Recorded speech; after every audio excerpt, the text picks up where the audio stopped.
We chase degrees, jobs, relationships, even spiritual milestones, all thinking that one day this will lead to happiness. But what if happiness isn't a destination? It's how we walk that journey. That's exactly what UPSC asked in 2024. There is no path to happiness. Happiness is the path.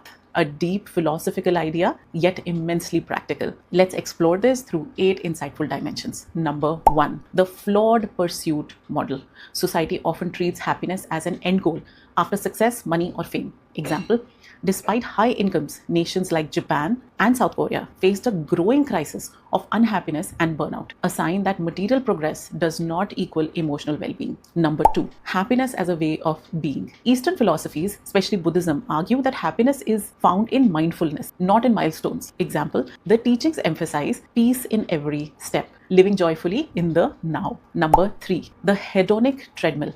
We adapt to achievements and crave for more. Example, a promotion brings temporary joy, but soon expectations shift and the lack returns. Number 4, minimalism and inner contentment. True joy often lies in simplicity, not in accumulation. Example, Gandhi's minimal lifestyle shows how purposeful living creates inner abundance. Number 5, positive psychology. Joy in process, flow, gratitude, relationships. These shape sustained happiness. Example, Martin Seligman's work shows that cultivating daily joy and meaning brings more lasting well-being than one-time goals. Number 6, cultural contrasts in happiness. Some societies embed happiness in daily living, not as a reward.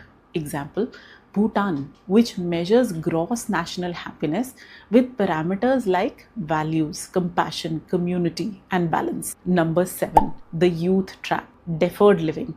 Many young people delay happiness for a degree, a job, or a day. Example, competitive exam aspirants often postpone joy entirely, leading to burnout, not excellence. Number 8, reframing success through joy.